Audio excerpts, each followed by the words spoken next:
Good morning, friends. It's Christine at Sparkbird Studios, and today I'm going to take you on a little journey with me that will help you turn this into this.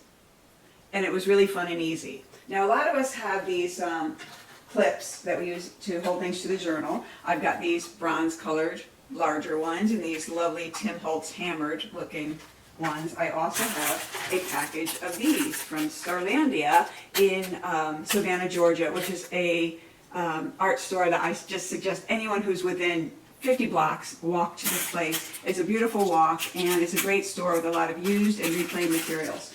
So this was a much bigger bag when I started. But as you can see, they're silver and they're shiny and they look new.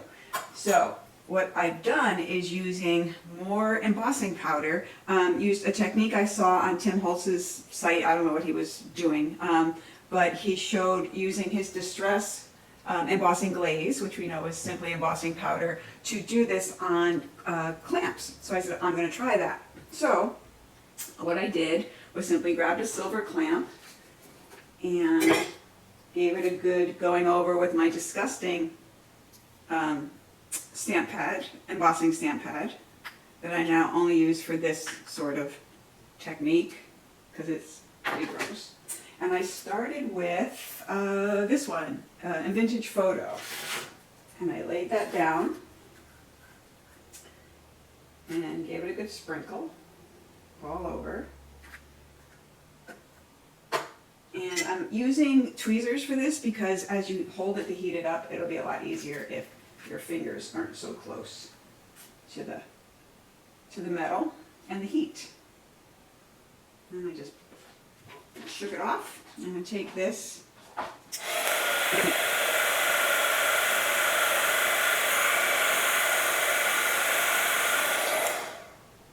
Alright, that looks pretty well melted. I don't know if you can see that.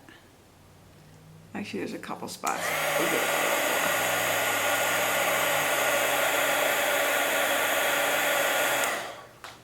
Alright, so we're going to let that sit for just a minute while we prepare for the next color. So on the other side, get a little better hold on it. On the other side, when I originally did it, I had a lot of silver showing, and this time I seem to have covered a lot more, but I've got some silver showing down in here. I think that you can see in this area where the handle goes into the clasp. So with that, I'm going to take a distress brush pen. It's the same glue, I suspect, that's in the stamp pad, and I'm just going to go in there and give it some more goo.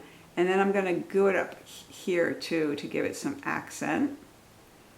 And then close that. Oh, I didn't put this away. That was very dangerous of me, but that's okay. Put this. And then I took some walnut stain and gave it a little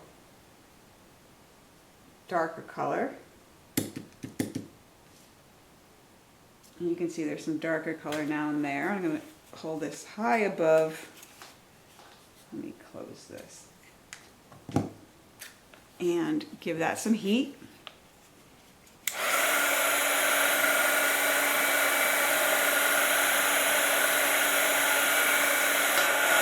And get that all nice and melted. You can see there's a little bit of a darker color. I don't know if you could see it, how well you could see it on camera. But there is a darker color in that crease area. Then I have this super cheapo, I don't even know what it came with. It came with a collection of a bunch of jars this size, and it's sort of a patina green color. So then I took the pen again, you can tell, and added some more goo to various parts of where a patina might collect. And then I took the green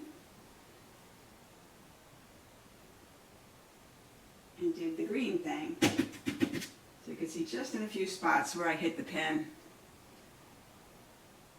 with the, where I hit the clip with the pen. So now I'm going to add that, melt that. I'm going to do it up high here so I don't roll.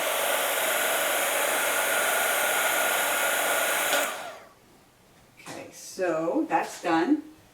And now for that added dimension, I'm going to come back to the dark brown, to the walnut stain, and give it another gooing with the pen. And this time I think I'll also try and get the underside and the curve, the top. So I'm going to come down in here, and then even a little bit on the patina green because it's a little bit too much. Clean that off because it's just getting grosser. And then I'm going to come back to the walnut stain.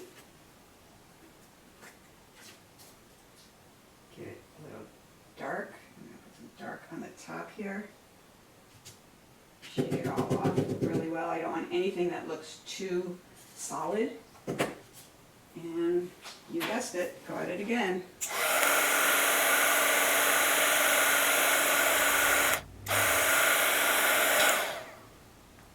I'm not sure I did any of that in camera because I was looking at it and not the monitor. So there you can see a well patinaed clamp that used to look like this. Now looks like this. So now this, you can see it's still really shiny, shinier than I'd like. So when it cooled, and you have to let it cool, I did go on this side and hit it with a little steel wool to knock down that shine. And it did a really nice job. So I might now try and get in here further to these clamp handles and see if I can't get a little bit of color in there. You know, it's not going to be obviously a perfect covering because you can't get into everywhere, but you can get really close. And frankly, this looks like a really nice aged clamp that I would seriously put in any journal that I was using. So I'm going to go play with it a little bit more, maybe knock down some of this green. It's a little bit too much for my taste, and let's see what happens. So, most easily done with a pen, I imagine. And yeah, I'm really trashing these art supplies, but what are they for but that? I'm going to add a little bit more here and cover that up. And I think I'll stick with the dark, the walnut stain. So I did do that handle, and I'm going to come back onto it here. And let's see if it works. I'll try and keep it in camera this time.